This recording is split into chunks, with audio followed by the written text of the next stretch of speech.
And we can't wait much longer. They don't have much. In most states, the filing deadline is approaching to run for the House of Representatives. You'll start hearing names. We'll know what who's going to appear on the scorecards, and when they're there, get behind them. Don't sit on the sidelines. Don't wait for someone else to vote.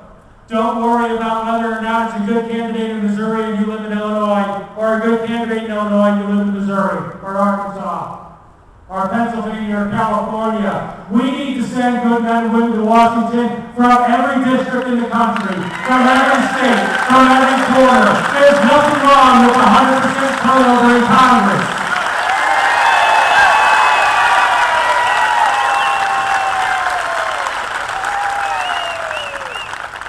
And when I say time is running short, we just heard the litany of what's going on, what they're trying to force upon us. In my age, I just turned 45 last year. Yeah, tell my knees. I turned 45 last year, and that's one of those kind of milestone birthdays where you tend to feel sorry for yourself, or at least I did for a few minutes. And one night, my wife was asleep, kids were around the house, and I stepped out on the deck, and it had been overcast and cloudy for quite a while in St. Louis. For like 2 or 3 days, we hadn't seen the sun, and I stepped out, and I was trying to take an inventory of my life, what I'd done, what I had failed to accomplish, and whether or not I'd lived up to the expectations I set for myself. And I looked up and there was a break in the clouds. It was the first one that I'd seen in days. And amid all this gray was a beautiful blue. You could see the moon was illuminating the sky and giving us just a little bit of blue. And a single brilliant white star shone down. And the star seemed like hope, not the hope that we heard about last year. True hope. True hope and eternal opportunity. And a blue stage that it danced upon, stretched forever. It was the dreams of our sons and daughters, born yet to come. It was the hope of the people who sailed across the Atlantic centuries ago in the search of freedom. The men and women who built this country eventually realized that it was too great to be part of a monarchy, a dictatorship. Severed the ties with that form of government and said, you know what? We figured it out, folks. Government doesn't give us rights. God gives us rights.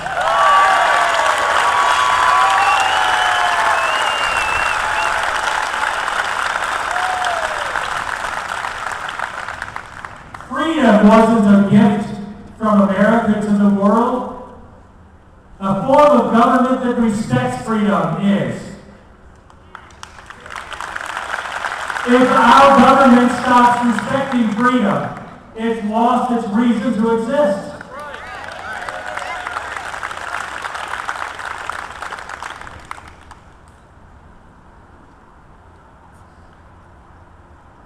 That star, that hope, that field of blue that stretches on forever, those are our best days.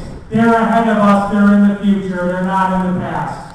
America is not in decline. The love of liberty is not fading. It's here.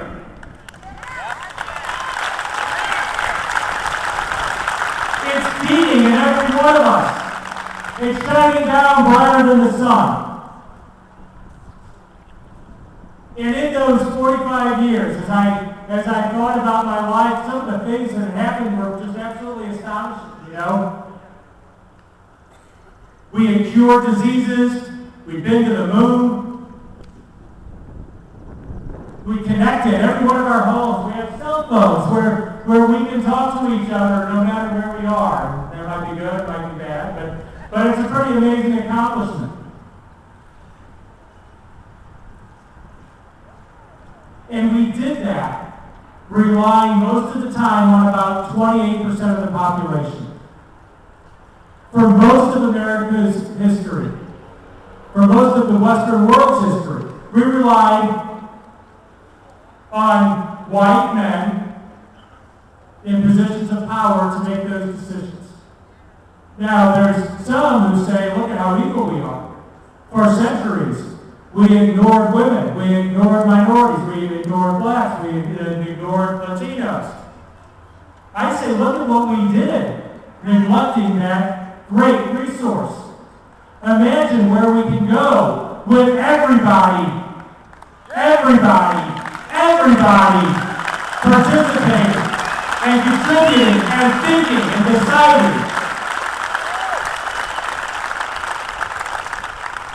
And there is the great danger. Just when we've awakened, just when we figured out, wait a minute, there's a whole bunch of other people out here who would like to help, who would like to contribute, who would like to get the high-paying jobs.